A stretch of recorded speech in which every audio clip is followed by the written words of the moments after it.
Hi everyone!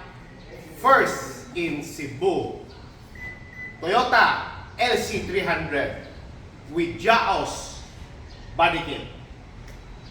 What consists of JAOS body kit? Front overrider with DRL. We'll show you the DRL and also we'll show you that we upgrade the FOGLAMP to high power yellow.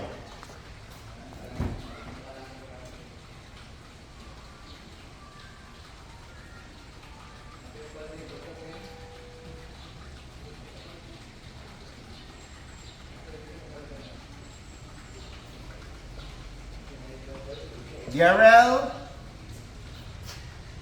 and the stock is white, but the client wants more brighter, so he have two options: warm white or yellow. He chooses the yellow. This is 400% brighter than the stock.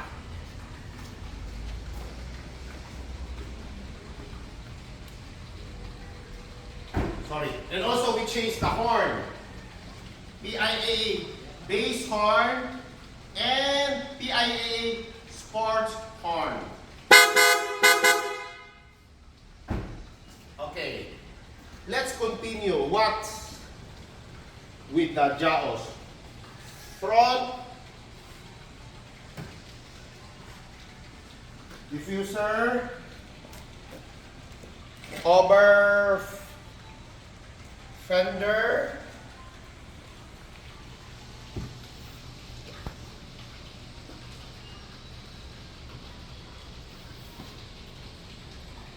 and rear side trim, only this side.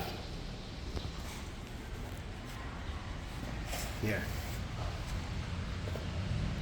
And also, we block out all the chrome parts, like the logo, Toyota logo, the Toyota Land Cruiser, and the ZX. We delete it into black with all the chrome parts from the bumper.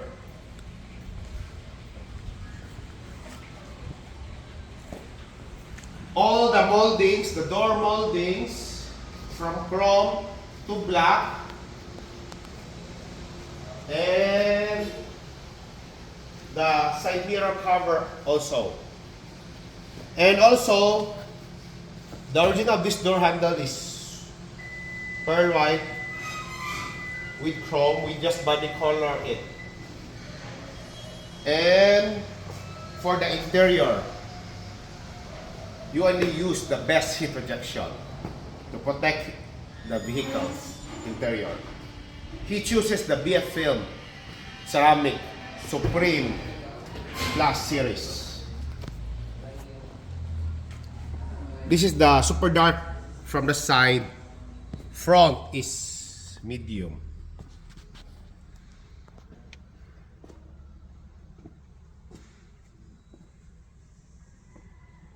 And also HIPPOTECH matting.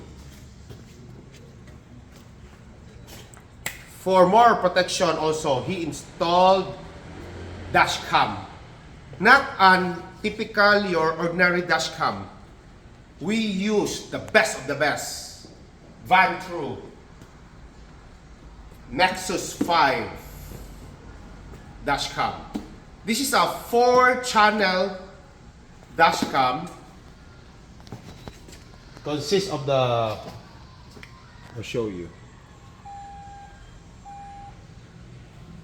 the front and the back recording, exterior and interior, front and back. The nice thing about the VANTRUE, they use Starvix lens on it. Even though how dark the place, it can capture very clear.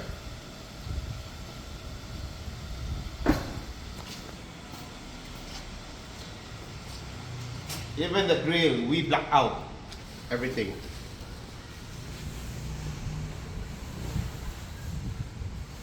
Lastly, for the wheels, he uses the 22-inch VOSSEN flow form wheels. We wrap it with NITTO Ridge Grappler tires for more aggressive look on this unit. See the stance on the vehicle.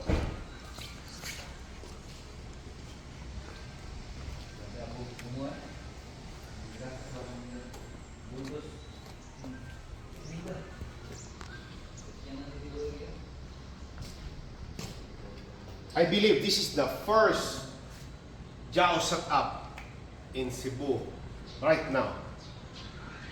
This will be running in the street tomorrow. If you're like how we do it here, feel free to message me. And please subscribe and like my YouTube channel at PRS CAR ACCESSORIES and Services.